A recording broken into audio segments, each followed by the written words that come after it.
Bonjour à tous et bienvenue sur Crypto Signal. Aujourd'hui, on va discuter de Mt. Gox, les bitcoins qui vont être bientôt libérés et rendus à leurs propriétaires. Bitcoin qui était en attente depuis plus de 10 ans. Et puis, on va faire comme d'habitude l'analyse technique, etc. sur BTC. Et puis, voir un petit peu ce que nous donne le calendrier économique de la semaine prochaine. Bitcoin, on est là sur le Bitcoin face au dollar en 4 heures comme d'habitude. Alors, le scénario privilégié à ce stade, c'est que la 4 heures est baissière. On est potentiellement en bas d'une jambe. On a ici quand même un sacré déséquilibre. Donc, à ce stade-là, étant donné qu'on est sur un joli point, éventuellement sur une trend daily pour agir, je dirais que la direction préférentielle est plutôt contre-tendance et qu'elle est plutôt à chercher de l'achat. Chercher de l'achat, pourquoi? Potentiellement soit nous donner juste la vague suivante, c'est-à-dire vous comprenez là, on voit la tendance baissière qui est ici, soit tout simplement revenir casser ce top-là. C'est les deux points où éventuellement on peut essayer de chercher de l'achat, pour lesquels on peut essayer de chercher de l'achat.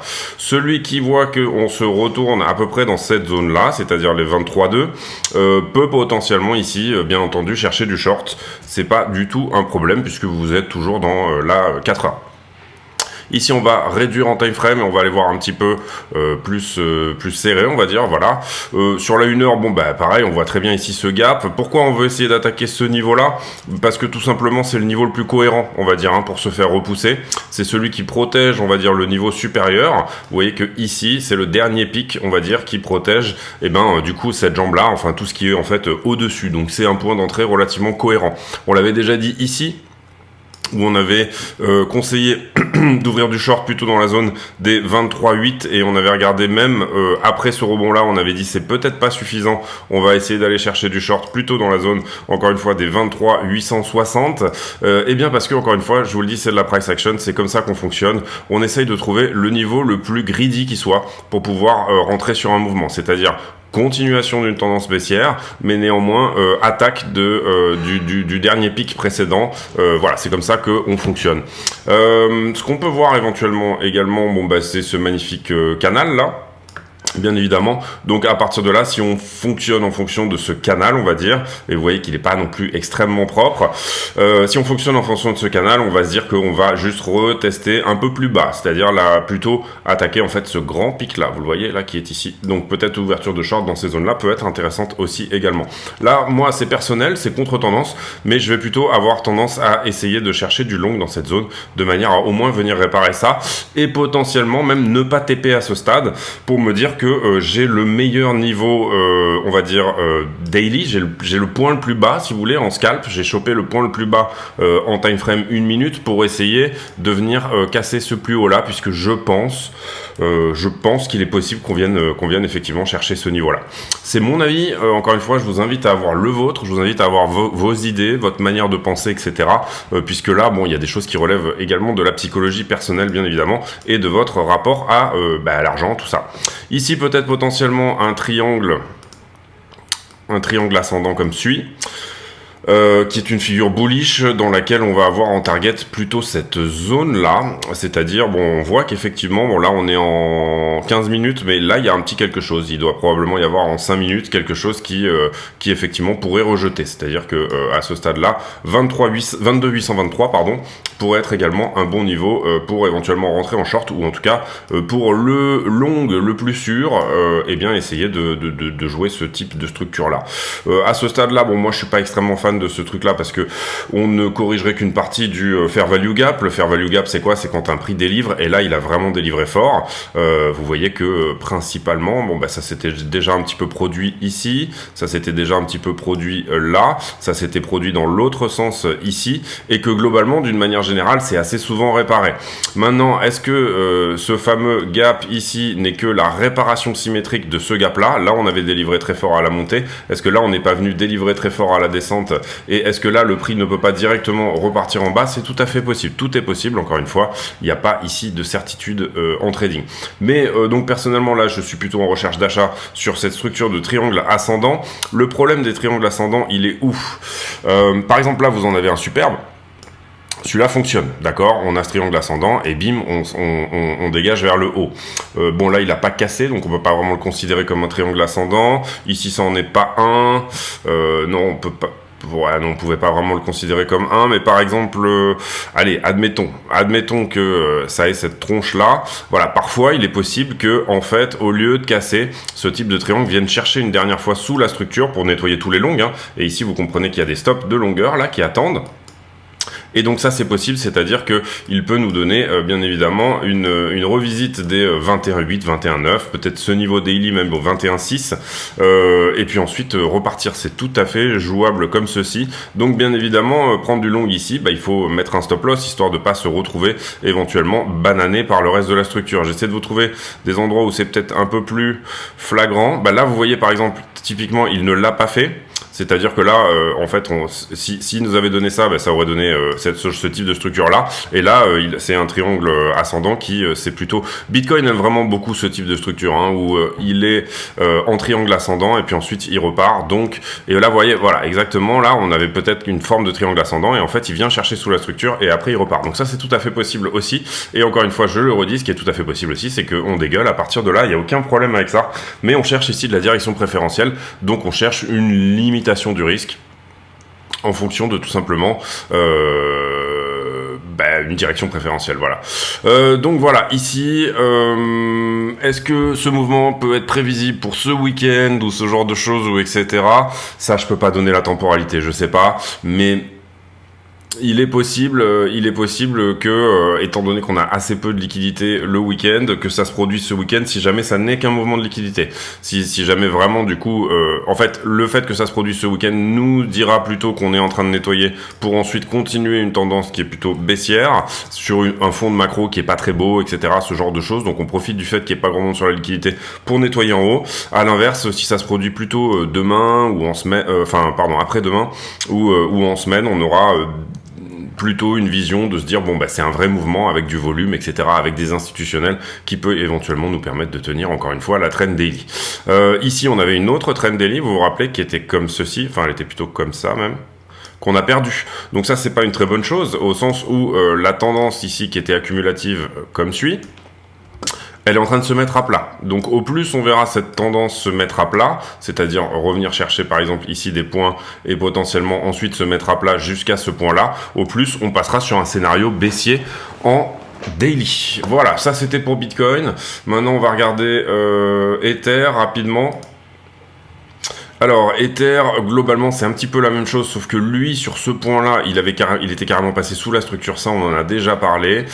Ether sur le 4 heures, un peu la même chose que Bitcoin peut-être, avec peut-être un peu plus de pente, mais vous voyez que ici, il a déjà plus nettoyé au-dessus du triangle, donc peut-être un peu moins sûr de ce côté-là. Néanmoins, pour moi, Ether est en train d'accumuler pas mal de shorts. Et vous comprenez que là l'idée éventuellement de rentrer sur un mouvement daily plus important, ça serait de venir nettoyer toutes les zones de short qui sont ici. Il est tout à fait possible également que sur Ether, étant donné qu'on a la mise à jour Shanghai qui je crois a été repoussée à début avril dorénavant, donc on a un mois avant la mise à jour Shanghai, donc ça va peut-être ici nous donner un petit peu de temps avant que ce type de news un petit peu baissière se mette en place. Sur Ether, cette tendance là elle est perdue aussi, la daily qui est ici, vous voyez qu'on l'a perdu. Donc du coup, si on doit trouver une nouvelle daily, on va dire, sur laquelle se mettre éventuellement sur Ethereum, ça va être quelque chose comme ça. Alors, elle va probablement être perdue aujourd'hui si on ne réintègre pas. C'est ça. Pourquoi c'est ça? On va la mettre en daily. Pourquoi c'est ça? Parce que pour le moment, j'ai pas une bougie entière de l'autre côté. Vous voyez que ça c'est une bougie daily et il est tout à fait possible que Ether dans la journée remonte au 1638. Donc pour le moment on est obligé de garder celle-ci et vous voyez que je me suis mis d'une bougie d'accumulation, on pourrait même se mettre comme ça, à une autre bougie d'accumulation et là on a une troisième bougie d'accumulation, donc les blanches. Donc ça ce sera probablement perdu demain, mais si jamais on réintègre ça, bien évidemment c'est très bull, ça veut dire que pour le coup la tendance ici qu'on a perdue sur BTC, sur Ether, elle n'est pas perdue en l'occurrence. Voilà un petit peu pour la mise à jour également sur Ethereum. On va aller faire les news et on va traiter le sujet. Les États-Unis qui préparent des nouvelles nouvelles lois d'investissement pour investir en Chine, probablement certains des secteurs qui vont être ici sortis, donc ça c'est pas très bon pour la Chine bien évidemment. En ce moment beaucoup de tensions depuis Donald Trump, un monde qui devient isolationniste, on l'a vu, hein, et avec énormément bien évidemment, enfin ces fameux deux blocs qui se sont créés, là je vous apprends rien, et en ce moment on voit que la montée en tension avec la Chine, elle est relativement importante, donc bien évidemment chacun de ces pays doit désormais faire face à une forme d'isolationniste et donc se passer des investissements extérieurs de l'autre pays. La question ici, c'est... les États-Unis sont quand même relativement tributaires de la Chine au niveau de l'inflation, notamment au niveau des microconducteurs, au niveau de pas mal d'importations, on va dire, de biens type technologique, et même pas mal de biens peut-être un peu moins chargés en technologie. Donc là, on a quand même ici quelque chose qui est en train de se dessiner. Le taux d'inflation de Bitcoin qui est 3 fois plus bas que celui de l'US dollar. Et ici, ce fameux sujet sur MTGOX, sur Mt. Gox. Alors Mt. Gox, vous vous rappelez, c'était un exchange qui était là il y a une dizaine d'années. Qui était là il y a une dizaine d'années et qui, en fait, avait été hacké. 850 000 bitcoins qui avaient été hackés. Et donc du coup, c'était en 2014, donc on va vite fait aller voir les prix également en 2014. C'était en 2014 et on a retrouvé 142 000 BTC qui vont être rendus à l'heure... 143 000 Bitcoin Cash, 142 000 BTC et 69 milliards de yens japonais qui représentaient à peu près 20% du hack. Bien évidemment, ces Bitcoins ont pris de la valeur depuis, donc ces gens-là ont été forcés à holder finalement, et donc du coup on va aller voir un rapport qui est relativement intéressant. Ici on nous dit que ça pourrait ne pas déstabiliser le Bitcoin, le fait de re-rentrer 143 000 BTC. Comprenez bien que 143 000 BTC, ça correspond à une somme relativement énorme. On va dire que c'est à peu près l'équivalent de ce qu'a la troisième plus grosse baleine sur Bitcoin. Est-ce qu'ils vont tous vendre en même temps? Non, déjà, parce qu'ils vont pas être tous payés en même temps. C'est ce que je vais vous montrer ici dans l'analyse qui est ici. Et qui est donc un rapport de Blockchain Research Lab qui date effectivement du 22 août, mais c'est intéressant parce que à ce moment-là, le Bitcoin était à peu près à 23 000 $, donc on a des datas ici qui correspondent à peu près. Et globalement, on voit que il y a eu effectivement ce hack. Et il y a eu en mai 2013 des saisies et que donc du coup, ici, l'exchange a fait faillite. Ils avaient perdu 750 000 BTC de fonds de customers, donc de clients, et dans cette banqueroute, bien évidemment, beaucoup de gens qui déjà avaient été, si ça vous rappelle quelque chose, bon là en l'occurrence c'était pas nécessairement de la faute de MTGOX, même s'il y a eu des gros problèmes de gestion et de sécurité dans la gestion, mais ça nous rappelle quand même FTX, Quadriga CX, voilà, enfin tous les exchanges qui ici ont fait faillite depuis, et certains sur fond de Ponzi, d'autres sur fond de malversation des fonds des clients, Quadriga CX, et également MTGOX. Donc bien évidemment, c'est pas la première fois que je le dis sur la chaîne, mais si vous holdez à long terme, vous n'avez strictement aucun intérêt à laisser vos bitcoins et votre crypto sur les exchanges. C'est un endroit qui est sensible et bien évidemment ici avoir un cold wallet type Ledger, ce genre de choses est quelque chose qui est pour moi fondamental, en tout cas si vous êtes sur de l'investissement à long terme. Au total on avait 22 500 personnes qui ont été reconnus par le trust, 707 qui ont finalement oublié, enfin qui n'ont pas fait leur claim, c'est-à-dire qui n'ont pas demandé tout simplement leur BTC à ce stade. Et puis voilà, ce qui avait été ressorti, c'est que il y avait une valeur de 18,6 milliards en BTC et 48 millions d'US dollars et du Bitcoin Cash. À l'époque, et là vous le voyez, voilà, ça c'est le nombre de créditeurs en fiat, etc. Donc bon, ceux des fiat vont probablement être remboursés. Ici, vous voyez également que chaque Bitcoin et Bitcoin Cash créditeur avait à peu près un claim qui aujourd'hui, avec un Bitcoin à 23 000 $, donc là on est à 22,3 aujourd'hui, mais globalement on va considérer que c'est à peu près la même chose, correspond à 900 000 $ aujourd'hui. Donc vous le voyez ici.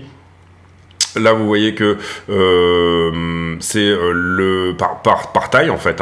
Voilà, à quel point ils en ont beaucoup ou pas. Et ce qui est intéressant également, c'est que bon, ça c'est les fiat claims, c'est-à-dire en fiat, vous voyez qu'il y a beaucoup moins d'argent, bien évidemment, à récupérer. Mais ce que je voulais regarder, c'était ça. Voilà, les médians, c'est-à-dire que vous avez la demande moyenne qui va être autour de $900 000. La demande moyenne, oui, c'est ça, l'average claim. La demande médiane, c'est-à-dire, vous avez 50% des personnes, et vous avez encore 50% des personnes au-dessus qui va être à 92 000. Donc là, on comprend qu'il va y avoir des gens qui vont prendre beaucoup plus, et des gens qui vont prendre beaucoup moins. Donc $100 000 pour les 50% des adresses, on va dire les plus riches, et les 50% des plus pauvres. Et puis, les demandes sont extrêmement concentrées. Vous avez des gens qui avaient effectivement énormément de Bitcoin d'un coup, et vous avez des gens qui en avaient beaucoup moins. Par exemple, ici, ne serait-ce que les 0,1% des adresses les plus riches ont 27,3% de toutes les demandes. Donc là, il faut bien comprendre que ça veut dire qu'il y a des grosses baleines ici dans le lot qui vont effectivement, eux, récupérer pas mal de thunes d'un coup. Voilà, donc la discussion, c'est de se demander est-ce que tout ça peut déstabiliser Bitcoin ou pas, et surtout comment ça va être released, comment ça va être rendu.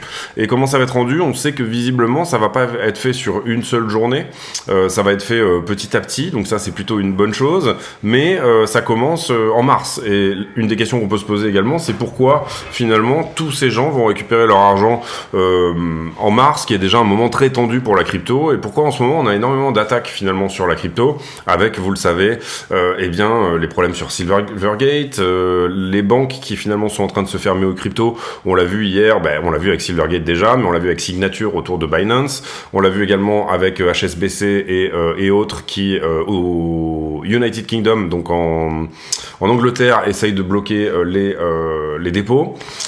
Également, visiblement, il y a eu la Banque Centrale Européenne qui a posé plus ou moins une restriction sur le fait que les banques elles-mêmes détiennent de la crypto, donc parce que ça pourrait déstabiliser le système financier, en tout cas c'est ce qu'ils disent. Et puis petit à petit, on sent que peut-être la Banque Centrale Européenne, elle aussi de son côté, va faire pression sur les banques pour que les particuliers ne puissent pas acquérir de la crypto. Donc ça pose bien évidemment des problèmes. Ça pose des problèmes parce que on est en train de laisser la crypto finalement à un monde institutionnel. Et on est en train surtout de laisser la crypto à des zones. On a vu que Hong Kong se réouvre à la crypto maintenant. On a vu que la Russie s'ouvre à la crypto également. On a vu que il y a à Dubaï...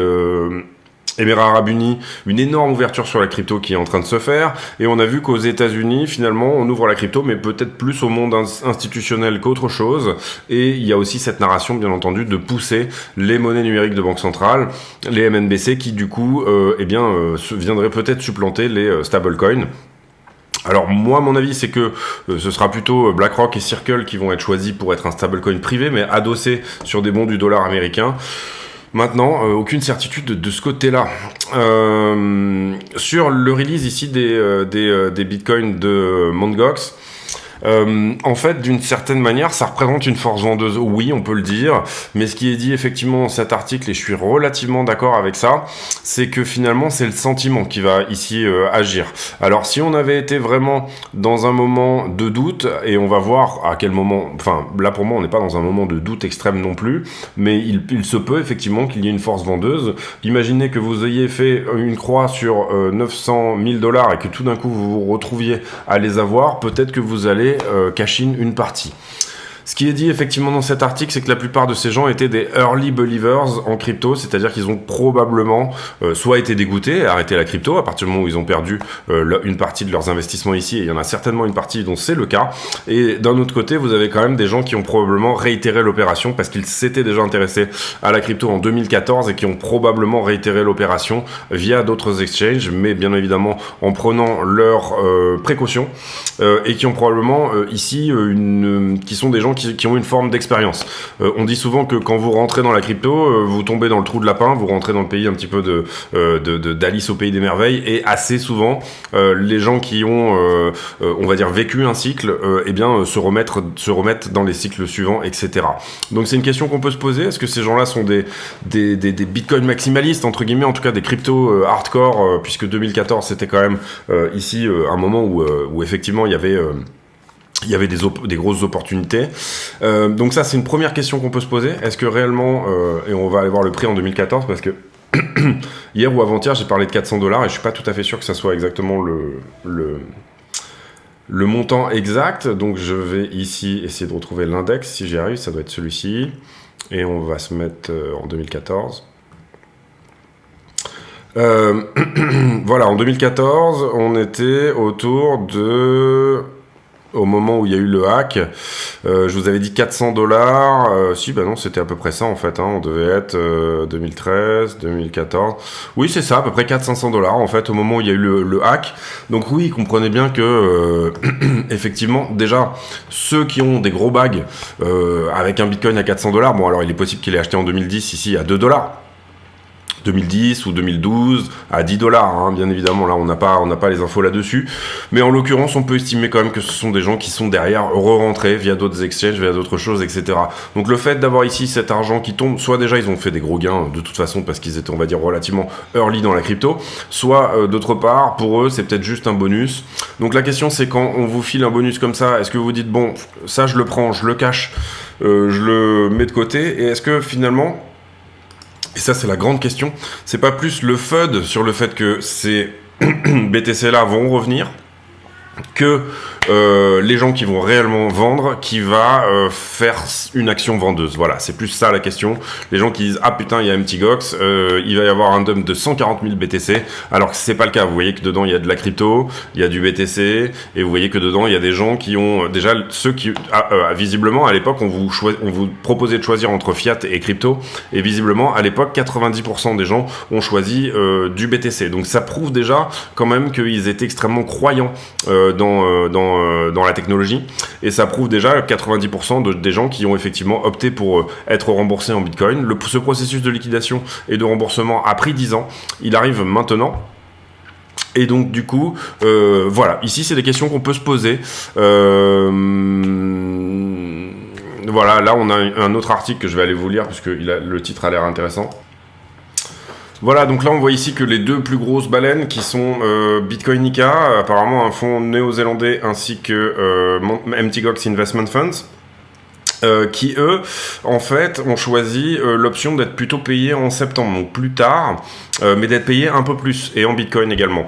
Donc ça, c'est une option qui permet effectivement de pas faire cette force vendeuse, et apparemment tout le monde aura jusqu'au 10 mars, ici vous le voyez, donc dans une semaine, pour décider est-ce qu'ils prennent tout de suite tout simplement une somme plus petite, ou alors est-ce qu'ils attendent septembre pour être payés. Et là vous le voyez que ces deux firmes-là représentaient à peu près, je l'ai vu tout à l'heure, je pense que c'est 20% de tout ce que l'exchange devait à tout le monde. Non, c'est pas ça. Enfin, représenter une somme conséquente, c'est ce que je vous ai montré tout à l'heure quand je vous ai dit, eh bien, il y a des grosses baleines, 0,21% des adresses qui possèdent une partie vraiment très conséquente de l'argent qui va être débloqué. Je me rappelle plus. Voilà. Et ici, on voit, pareil, je suis allé voir, mais j'aurais pu regarder ici. Apparemment, c'était 585 $ le prix du Bitcoin au moment, on va dire, le moment où MTGOX se met en liquidation. Donc voilà, intéressant de regarder tout ça.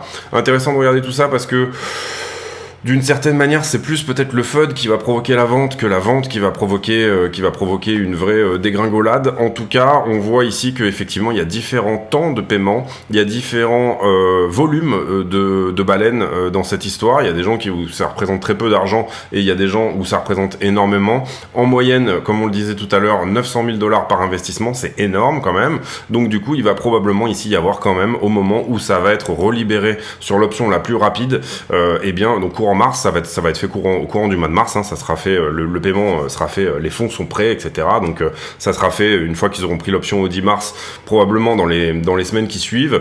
Il y aura peut-être ici effectivement une force vendeuse, donc à surveiller, mais c'est quelque chose qu'on va monitorer sur la chaîne, de manière assez fréquente. Ici, pas grand chose sur les autres news, donc on va passer rapidement. On va juste regarder le calendrier économique de la semaine parce que demain il n'y aura pas de vidéo, je pense. Donc du coup, on va le faire aujourd'hui. Normalement, je le fais le dimanche, mais là on va le faire aujourd'hui. Rien sur samedi. Ici, pas grand chose sur lundi. Ici, on a Jérôme Powell qui va faire son testimony devant le Sénat, c'est-à-dire tous les ans il passe devant le Congrès, je sais pas si c'est tous les trimestres ou tous les ans, il passe devant le Congrès, il dit un petit peu ce qu'il a fait, où il en est, etc. Donc on pourra avoir ici éventuellement, effectivement, ce sera retranscrit à la télévision, en général c'est le cas, ou en tout cas en live, et donc du coup ici on aura peut-être quand même une forme de choses importantes à regarder en ce qui concerne la politique contre l'inflation de Jérôme Powell. Ici, Wholesale Inventories, ça va être quelque chose qui va nous dire à combien, en fait c'est les inventaires, c'est-à-dire à combien les grossistes ont bien vendu ou pas, donc ça peut nous signaler un ralentissement ou un emballement un peu plus de l'économie. Donc récession ou pas, ça va être un petit peu aussi l'idée de ce type de chiffres. Ici on aura le rapport ADP, donc ça va nous donner le nombre de jobs qui ont été dernièrement pourvus, etc. Donc ça c'est relativement important. Ici on aura encore un discours de Powell, ça va être mercredi. Ici on aura les jobless claims, c'est une donnée hebdomadaire comme chaque jeudi. Et puis on aura surtout le taux de chômage du mois de février qui va sortir le 10 mars. Donc 10 mars, journée relativement importante. Vous l'avez vu, je pense qu'on aura des infos du coup sur combien de monde, on l'aura peut-être plutôt le lundi suivant, combien de monde par rapport à Mt. Gox, et bien entendu surtout semaine suivante, le mardi, le CPI qui va pour le coup là être vraiment important. On a déjà fait un petit peu on a commencé à regarder, est-ce que le CPI sera baissier, est-ce qu'il sera en plateau, est-ce qu'il sera haussier, etc. Attention en ce moment, puisque quand j'avais fait cette étude sur le CPI, en tout cas sur la partie Trueflation, on avait vu qu'on avait été très légèrement baissier, à savoir 0,20 sur le mois de février. Mais attention, on va aller regarder également sur le site de la Fed de Cleveland, un autre outil, voilà, il y a eu une update. Donc du coup, on va regarder ça c'est intéressant, ça a été fait le 3 mars, donc hier. Cet outil, c'est un outil de la Fed de Cleveland qui a pas mal marché au dernier CPI, en tout cas, il nous avait donné les bons chiffres, et qui va compléter pour moi ce qu'on peut voir éventuellement avec Trueflation. Donc en l'occurrence là, on va aller regarder aussi peut-être, je vais mettre en pause, je vais vous préparer cette histoire parce que je savais pas que, et comme ça je vous fais un truc un peu plus fluide. Donc le CPI précédent, il était de 6,4 et là l'outil de la Fed de Cleveland nous dit 6,21. Donc légère inflexion sur le headline CPI et donc ça a été mis à jour hier et sur le CPI en months over months un 0,54. Donc ça va plus ou moins pas trop mal avec ici ce que nous dit le forecast qui était à 6,2 pour on n'a pas malheureusement encore les forecasts, je pense qu'ils vont tomber la semaine prochaine, tous les consensus ici qui sont affichés mais et ici en months over months le précédent était de 0,4, donc plutôt attention à ça quand même. C'est-à-dire que le core inflation pourrait légèrement remonter, puisque vous le voyez ici sur l'outil de la Fed de Cleveland, le core en months over months, il est à 0,45, donc 0,4, 0,45, ça fait une très légère augmentation, c'est ça, je me suis pas trompé, je vais pas raconter n'importe quoi. C'est ça, ouais. Previous 0,4. On va voir il faudrait avoir la décimale là pour vraiment dire, mais je pense qu'on est à 0,4 tout pile. Donc ça veut dire très légère augmentation du core CPI malheureusement, et ça c'est pas une très bonne chose, ce qui est plus ou moins celui sur lequel la Fed agit. Et à l'inverse, très légère diminution du headline CPI 0,2. Donc ça nous dirait que les commodités sont en train de corriger, et pour moi sincèrement c'est pas trop le cas. En tout cas, du moins sur les commodités, on le voit ici sur le gaz naturel notamment et le pétrole. On en parlait hier sur le Discord avec la communauté. Le baril de Brent qui est très à l'augmentation en ce moment. Vous le voyez, on était parti, en tout cas c'est plus début mars d'ailleurs, mais courant du mois de février. Sur la dernière semaine de février, on a beaucoup augmenté. Et sur en gros, février a été une grosse latéralisation finalement dans l'ensemble. Mais attention, là, depuis quelques jours, on s'envole sur les prix du pétrole. Sur le gasoline également aux USA, vous voyez qu'on est en train de s'envoler également. Et sur le gaz naturel surtout. Plus 8 ici dans cette journée-là. Vous voyez qu'on est passé de 2,83 en une journée à 3 $ pour le gaz naturel. Bon, alors il avait bien corrigé en flèche, mais attention à ça, attention à tout ça, si on repart vers des choses... Alors, ça voudrait dire que le headline CPI est péchu. Ça voudrait dire que la Fed ne peut pas agir dessus, malheureusement. Ça voudrait dire que c'est le contexte économique qui fait que tout ça augmente. Le blé ici qui reste à peu près normal, on va dire. L'indice des commodités, vous le voyez, en fait c'est le pétrole qui en drive. Il est pondéré énormément en fonction du pétrole, l'indice des commodités dans leur globalité.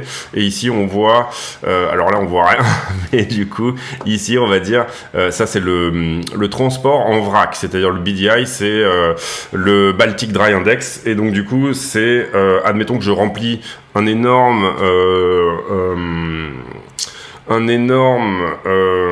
tanker, on va dire, en bateau de céréales, donc c'est du vrac, c'est-à-dire que ça va pas être... et bien du coup, là, ça me donnera effectivement, et vous voyez que le prix également du transport, parce que ça fait le prix du transport amène finalement un changement sur le prix des biens et services au moment où vous les avez franco de port. Et là, par contre, vous voyez qu'au niveau du prix des containers, on est complètement en train de dropper ici avec 1 000 $ le container. Là où, au moment le pire, on va dire, le moment où on était le plus en inflation, on était à 4 000 $ le container. Donc, transport, le vrac augmente, mais le container diminue, voilà, ça nous donne un petit peu quand même des idées que effectivement, peut-être que février va être latéralisé en termes de inflation des commodités, mais ça nous donne aussi quand même l'idée que peut-être qu'un 0,2 sur les biens et services pourrait être possible, mais qu'est-ce qui fait partie du core CPI ou qu'est-ce qu'il ne fait pas? Peut-être un core CPI qui reste à plat, c'est-à-dire une inflation de demande qui reste à plat et potentiellement également quelque chose qui reste à plat. Donc peut-être quelque chose entre 6,2 et 6,4 effectivement sur le CPI. Pour le moment, on va attendre que les consensus tombent réellement pour essayer de voir plus clair là-dessus. On va ici terminer sur les news. J'ai fait un moment assez long sur la macro, les news, etc. Vous voyez qu'on est rentré dans le détail et des fois ça prend un petit peu de temps. On va désormais faire la commodité, mais avant ça je vous envoie la page de pub que malheureusement qui m'énerve profondément, mais que j'ai pas eu le temps de refaire parce que en ce moment pas mal pris sur des choses et d'autres. On envoie la page de pub. Allez, on y va pour la page de pub. La chaîne est partenaire de 2 exchanges qui sont Bybit et BitGet. Ces 2 exchanges ont fait leurs preuves, ils sont suffisamment liquides à mon sens et ils ont également d'excellentes preuves de réserve. Comment on passe par le lien de la chaîne pour s'affilier sur un de ces exchanges? Tout simplement, on va sur la vidéo, on clique sur la description de la vidéo et là vous aurez 3 liens importants. Le premier étant l'accès au Discord, le serveur qui nous permet de communiquer. Le deuxième étant les liens d'affiliation ici que vous voyez sur Bybit et BitGet. Lorsque vous cliquez sur un de ces liens, vous allez tomber sur une page qui ressemble à ça et là vous allez cliquer sur s'inscrire. À partir de là, vous aurez de toute façon accès au moins 15% sur vos frais de trading quoi qu'il arrive. Pas besoin de faire le reste, on va dire. À partir de là, vous serez de toute façon affilié. Mais vous pouvez éventuellement aller plus loin. Vous pouvez aller plus loin en tout simplement, une fois que vous êtes connecté, votre page de connexion, elle ressemble un petit peu à ça. Et là, vous allez passer votre souris sur votre icône de profil et ça va vous afficher un numéro qui s'appelle le User ID, le UID. Vous copiez cet UID et vous venez sur le Discord, vous présentez ici. Nous, notre Discord, il faut se présenter à l'entrée, c'est-à-dire qu'il y a un filtre, on filtre les gens de manière à éviter les scams et les bots et pour donner des rôles aux gens, c'est-à-dire est-ce que vous êtes plutôt trader, débutant, affilié, etc.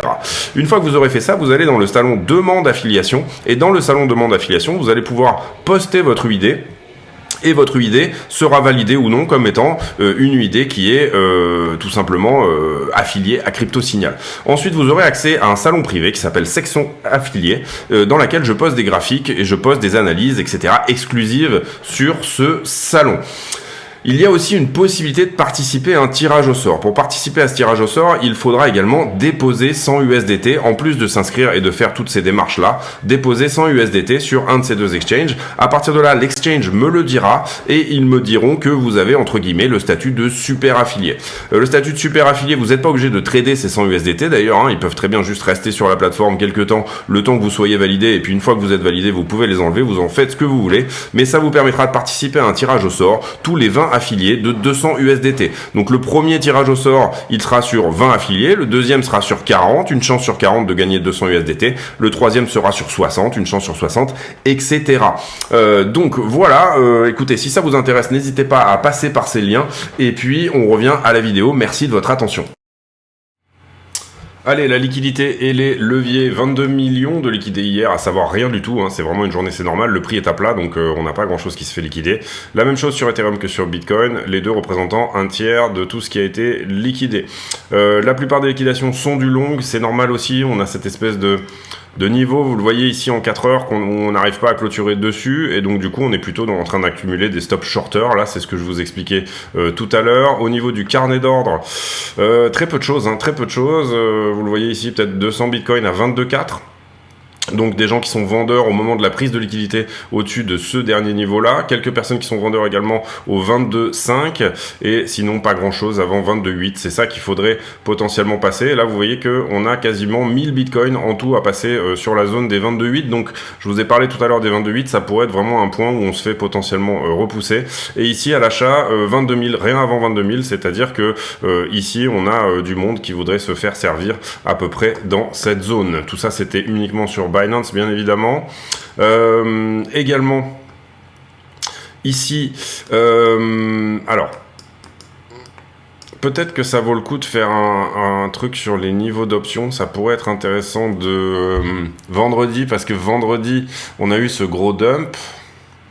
Et est-ce que ça a servi à un strike ou pas? J'espère que les niveaux d'options n'ont pas été effacés. Oui, voilà. Alors, ce vendredi, donc le 3 mars, on a eu une grosse chute juste avant. Finalement, c'était dans la nuit, je crois, hein, si je me trompe pas. Oui, c'est ça, c'était dans la nuit de... oui, c'est ça, tout à fait. Et où, du coup, on avait un max paying price à 23 000 et finalement, le prix s'est retrouvé à 22 300, donc ici. Donc, est-ce que quelqu'un avait pris des grosses options ici au 23 et en dessous, peut-être 22 500, c'est deux strike là, et est-ce qu'il n'a pas réussi à pousser le prix en faisant une vente au spot de manière à être servi sur ces ici vous le voyez 92 millions là et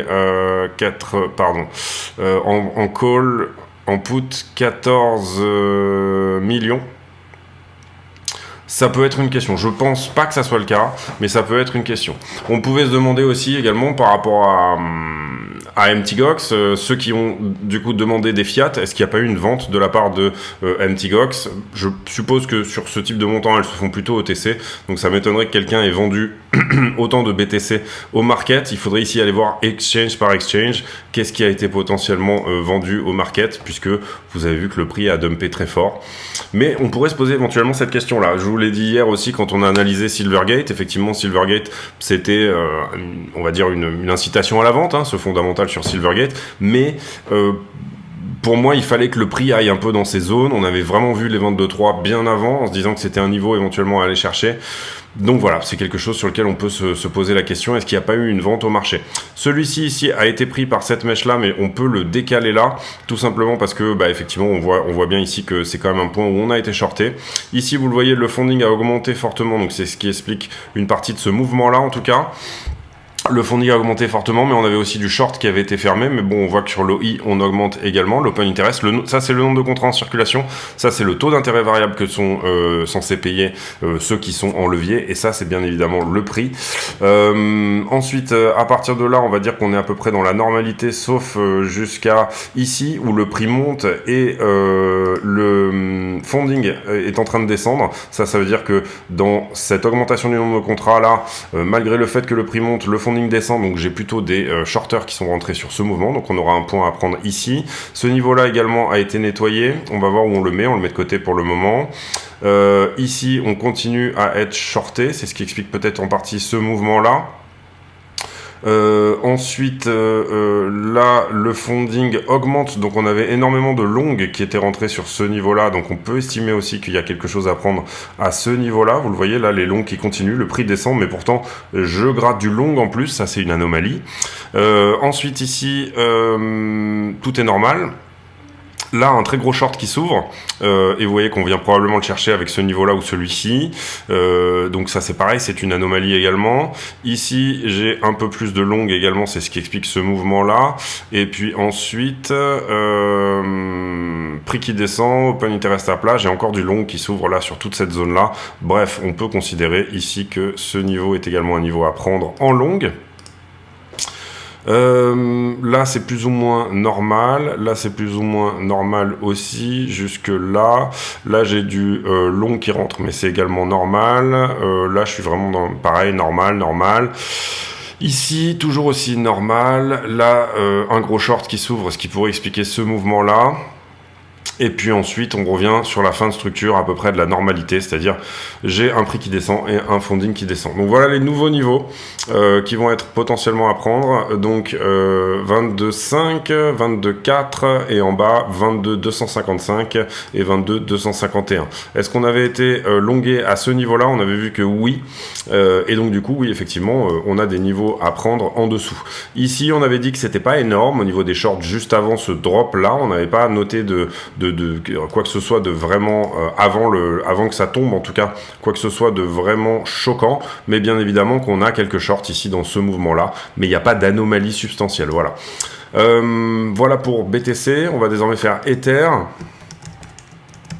et vous comprenez qu'ici effectivement à chaque fois on prend le temps de le faire ensemble, mais c'est aussi pour à chaque fois vous montrer plus ou moins la méthode, la façon dont en fait on établit ces niveaux, et je pense que c'est intéressant pour vous. Alors celui-là a été pris, donc on va le mettre de côté, on va faire pareil pour celui-là.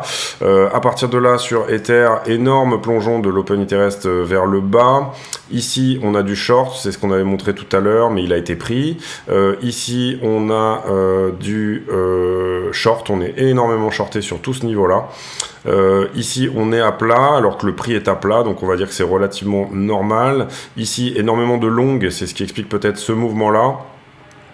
Ici on reprend du long également avec le prix qui en plus clôture du short, donc ça c'est relativement normal. On peut considérer que ce niveau là est shorté. Là on est à plat jusqu'à ce gros drop ici où on devrait corriger normalement pas mal de longues, donc c'est le cas, vous le voyez.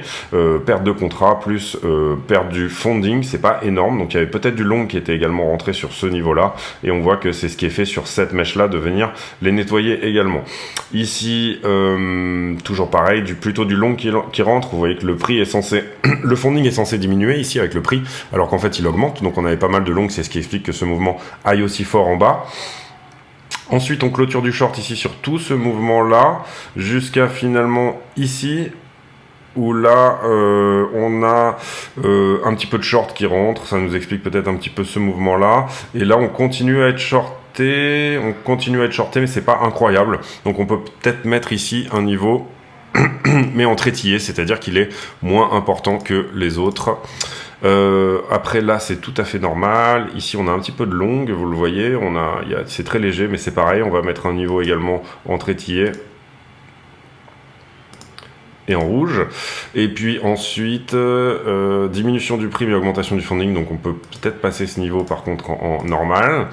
Et après ici un gros short qui s'ouvre, ça explique peut-être le petit mouvement vers le haut. Ici on latéralise et de l'autre côté on latéralise, c'est normal. Et là diminution du prix mais augmentation du funding, donc on a peut-être du long également sur Ether on va dire sur ce dernier point là. Donc voilà les niveaux sur Ether. On a plutôt enclenché du long que du short, mais il y a quand même du gros short ici, hein. Pour moi ce niveau est conséquent à 1580, pardon. Donc on va aller voir les poches de liquidité dorénavant. Et oui, la liquidité c'est un peu long, mais c'est pour ça que en fait on le fait tous les jours et que. Alors vous voyez, c'est intéressant, là on est vraiment bloqué à 10 milliards. C'est comme si le marché faisait rien en fait, hein, finalement.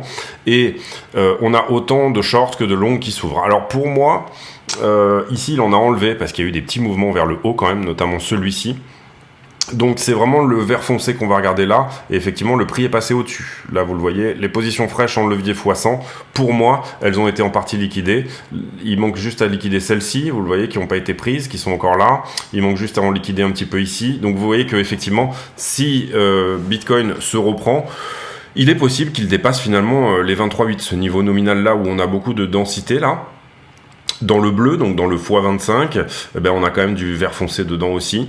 Donc c'est tout à fait possible. Par contre, on est en train de latéraliser dans la zone, donc on accumule du long. Donc ça irait peut-être dans l'idée qu'il y aura une prise de liquidité en dessous juste avant. À voir, c'est une grosse position ici qui peut trancher, et pour l'instant on en a eu une ici. Est-ce qu'elle a été prise là, c'est-à-dire que sur ce petit mouvement là qu'on a fait tout de suite vers le haut quand cette position a été ouverte, est-ce que cette position a été sortie, ou alors est-ce qu'elle était en x50 ou x25? C'est un petit peu malheureusement les questions qu'il faut se poser. Sur Ether, et je poste tous les jours ces graphiques dans la section affiliée du canal. Sur Ether, c'est la même chose. Vous voyez que le x100, il est tout de suite nettoyé. Dès qu'on a du gros x100, il est nettoyé. Est-ce qu'on peut considérer du coup que ces grosses positions sont encore là? Pour moi, non, parce que le prix nous a pas donné la confirmation qu'on était en x25 ou x50. Ceci est probablement du x100, là, cette position à 100 millions. Sur Ether, on n'a rien qui s'ouvre, et ça c'est intéressant depuis qu'on remonte ici dans cette zone-là, en tout cas de ce que nous dit iBlock et de la manière dont il a d'analyser tout ça. On n'a vraiment pas grand-chose ici dans la zone. Donc sur Ether, si on doit plonger, et vous voyez que les x100 ils sont nettoyés également sur Ether. J'ai plus que du rouge là, si vous voulez. J'ai très légèrement bien sûr du orange, mais j'ai pas de jaune. Et à l'inverse, Bitcoin, au-dessus, même chose. Finalement, les positions fraîches en x100 sont nettoyées. Il en reste effectivement ici, il en reste là, du x100, il en reste là. Maintenant, est-ce que ces mecs-là, ils ont TP? Parce que là, on a quand même perdu sur Ether de 1007 à 1006, 1005, 1550. Théoriquement, il y a un moment donné où vous prenez peut-être profit. Ou alors, est-ce qu'ils essayent de s'asseoir sur une position plus longue? Auquel cas, en fait, ce que nous donnera Ether et Bitcoin, ça va être un Bart Simpson inversé, c'est-à-dire un mouvement très fort dans l'autre sens qui finalement nous donne une symétrie parfaite entre ce mouvement là, et finalement on revient corriger toute cette imbalance. Moi personnellement c'est mon scénario plus ou moins privilégié à ce stade, mais je peux tout à fait bien entendu me tromper. C'est pour ça que je pratique un risk management qui est serré. Alors, dans les 12 heures, longue contre short, et là on est sur Bitcoin, donc on regarde un petit peu la même chose mais d'une manière graphique un peu différente. On a la même quantité, je trouve, dans les deux sens, donc pas vraiment ici. Bon, c'est normal, le prix a vachement latéralisé, donc c'est plutôt normal. Et puis ici, sur la 7 jours, on voit qu'on a corrigé une bande ici qui avait des chances d'être prise, hein, et qui était celle-ci, et c'est pour ça qu'on montrait les 22,3 également comme une zone éventuellement prenable. Et là, dans l'autre sens, soit on vient chercher les 21, soit on vient tout de suite corriger et tout de suite prendre la bande des 24,5. Donc la 7 jours qui, je trouve, est la plus cohérente en ce moment, hein, vraiment sur ce qu'on regarde sur Bitcoin, elle est quand même vachement cohérente. Les positions fraîches, encore une fois, faut pas regarder des positions qui ont 2, 3, 4 mois. Sur Ethereum, même chose, peut-être légèrement plus chargé au 1515, ici vous le voyez, où là, iBlock nous dit qu'il y a peut-être un peu plus de monde. Donc sur Ether, si on corrige, on va corriger très très fort. A l'inverse, sur la 7 jours, c'est un petit peu la même chose. On a plus de valeur pour moi à 1007 que à 1004. Éventuellement, si vraiment on fait un mouvement vers le bas, à ce moment-là, on décide de laisser gagner toute cette bande-là, mais il va falloir prendre tout le monde, c'est-à-dire redescendre sur Ethereum autour des 1003. Donc soit on a un mouvement extrêmement violent vers le bas, soit on a un rallye qui va corriger, entre guillemets, ce déséquilibre-là, plutôt proche du prix, vers le haut. Soit on prend en bas, c'est-à-dire on redescend quasiment à 1480 pour remonter ensuite et prendre les 1007. Mais encore une fois, ici, je pense qu'une bonne partie aura TP. Si on a déjà, je pense qu'une bonne partie a déjà pris ses profits ici sur cette descente là. Donc la question, c'est vraiment ici une histoire de sentiment. Quand vous êtes en short, est-ce que vous êtes confiant dans votre short ou pas? Est-ce que ici le prix est plutôt pas vraiment en tendance claire, et donc du coup vous allez avoir tendance à loquer vos profits plus vite? Tout ça est vraiment quelque chose sur lequel on peut se questionner. Ici, alors toujours pareil, eh bien on va conclure, hein, et on va faire la conclusion de ce point-là. Peut-être donc ce fameux triangle ascendant qui se construirait plus ou moins comme suit. Donc Ici, si on arrive à prendre déjà ne serait-ce que la mèche autour des 22 400, peut-être 22,5, on aura peut-être une confirmation qu'effectivement ça part plus haut. Si on avait une target effectivement pour ce triangle, moi j'aurais tendance à le construire comme ça. On va peut-être ici le montrer un peu mieux. Voilà, moi j'aurais tendance à le construire comme ça, c'est-à-dire que pour moi la cassure elle est à peu près par là, au 22,4. Et si on donne des targets en général, un triangle ascendant, c'est l'amplitude du triangle reportée au point de cassure. Hein, y a pas de, ici, on n'a pas réinventé la roue. Et donc du coup, ça nous donne une target qui effectivement est au 22 844. Il est tout à fait possible, encore une fois, que sur fond de... Admettons par exemple que ici, comme je vous le disais, on ne soit pas dans ce triangle, mais qu'on soit plutôt dans quelque chose qui casse en bas. Qui casse en bas et qui viennent chercher tous les stops longueurs qui sont ici, ou qui peut aussi nous donner une fausse cassure en haut, on prend juste la liquidité qui est là, ça n'enclenche pas de mouvement acheteur, et derrière on se retourne et on vient prendre toute la liquidité en dessous, c'est tout à fait possible aussi. Et bien à ce moment-là, il est possible que ça déclenche un mouvement vendeur supplémentaire. Si les shorts ne se réveillent pas à ce stade et qu'on n'a pas vraiment beaucoup de shorters au-dessus, et bien là on se dirigera plutôt vers les zones de liquidation inférieures, celles que je vous montrais tout à l'heure, c'est-à-dire globalement 21,5, 21 000 $. Par contre, si on construit cette figure de retournement, effectivement, peut-être que ce mouvement-là peut enclencher effectivement soit du short. Hein, ici, comme je vous le disais, c'est un point de short qui serait vraiment intéressant pour venir, et je suis pas le seul, les gens sont pas cons, à essayer d'attendre un petit soulagement haussier pour venir shorter. Et donc du coup, si là on a un sentiment qui est extrêmement shorter sur le rebond, et ben au contraire, le prix peut dire je vais aller chercher ces fameux shorters et je vais donc plutôt ici construire ce fameux Bart Simpson comme ceci, c'est-à-dire quelque chose comme ça. Voilà, vous le voyez, je vais vous le faire tout seul parce que là c'est un peu chargé.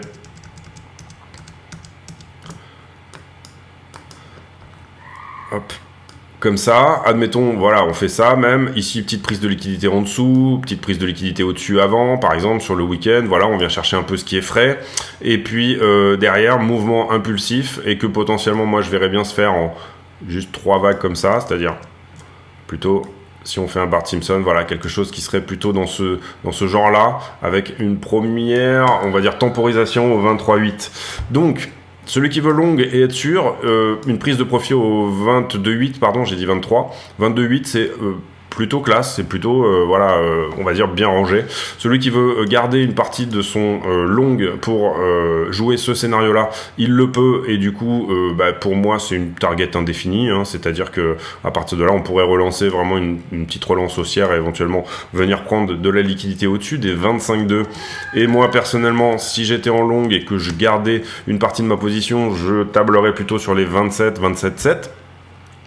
Mais encore une fois, il est tout à fait possible ici qu'on dégage à partir de là, ou alors tout simplement qu'on fasse ce fameux truc au 22,8 et que ensuite ça soit cette trend là en fait finalement qui nous repousse.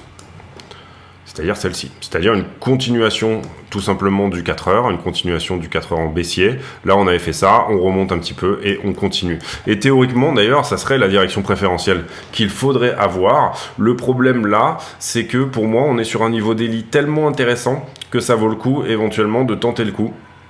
Le niveau daily, pour qu'on garde la tendance daily, est extrêmement intéressant. Le niveau daily, pour qu'on garde la tendance daily, est extrêmement intéressant, tout simplement parce qu'on est vraiment en bas de quelque chose. Et donc du coup, comprenez bien que un long avec un levier conséquent dans la zone que vous arrivez à garder, vous êtes en bas en fait, vous êtes finalement assez tranquille à minima pour faire vraiment un mouvement relativement puissant que, encore une fois, moi je vois plutôt aller dans les 27 ou même 27,7, donc quelque part par là. Donc bien comprendre ici que prendre tout ça sur un mouvement, sur un levier, on va dire 10 ou 20, est relativement un move qui peut être intéressant, c'est ce qu'on appelle un trade qui est en position, puisque on est sur, par exemple, sur un levier 10 à 260% de rendement sur le capital investi. C'est-à-dire que votre capital de trading peut quasiment être multiplié par 3 sur ce type de trade. Donc je trouve que ça vaut le coup de le tenter, mais moi c'est mon avis, c'est ma manière de faire, c'est vraiment ici personnel, et je peux tout à fait me tromper, mais comme j'assume le risque, pas ce qui se passe, parce que j'ai l'autre ordi également qui est connecté du coup, Du coup, j'assume le risque, donc ça me va très bien en fait. Donc j'ai aucun problème avec ça, j'ai aucun problème à perdre ce trade. Voilà, c'est ça qu'il faut bien comprendre, c'est que le risque il est calculé et il est assumé. Et tout simplement, je m'en voudrais de pas tenter ce gros move là. J'espère que cette vidéo vous a plu, 53 minutes encore une fois, mais on a fait le tour de trucs aussi, et on est vraiment rentré ici dans le sujet, je pense, et je pense que c'est vraiment une des forces de la chaîne, c'est-à-dire que on va au fond des choses, et que on regarde, vous voyez qu'aujourd'hui on a parlé d'inflation, on a parlé de MTGOX, on a parlé de des banques qui petit à petit restreindre leur accès, on a fait de la price action sur BTC, on a fait toutes les liquidités, on a fait vraiment du gros détail sur MTGOX, parce que je pense que c'est un sujet qu'il faut traiter et qu'il faut bien comprendre. Donc effectivement c'était assez long, mais je pense que chaque minute valait son pesant de cacahuètes au niveau temps passé versus connaissance, ou en tout cas voilà. On est samedi et j'ai pour habitude de poser une question à la con en fin de vidéo, c'est-à-dire une question qui n'a rien à voir avec le prix du BTC mais qui nous permet de converser de choses et d'autres. Et la question à la con du jour, elle sera sur... quelle est votre activité préférée pour le samedi soir? Est-ce que c'est plutôt bowling? Est-ce que c'est plutôt discothèque? Est-ce que c'est plutôt apéro à la maison avec les copains? Est-ce que c'est plutôt tartiflette? Voilà, allons-y pour votre activité préférée du samedi soir, ou en tout cas celle que vous pratiquez le plus souvent. Je vous souhaite à tous une très bonne journée, on se retrouve demain pour une nouvelle météo sur le BTC. Portez-vous bien, à demain, ciao!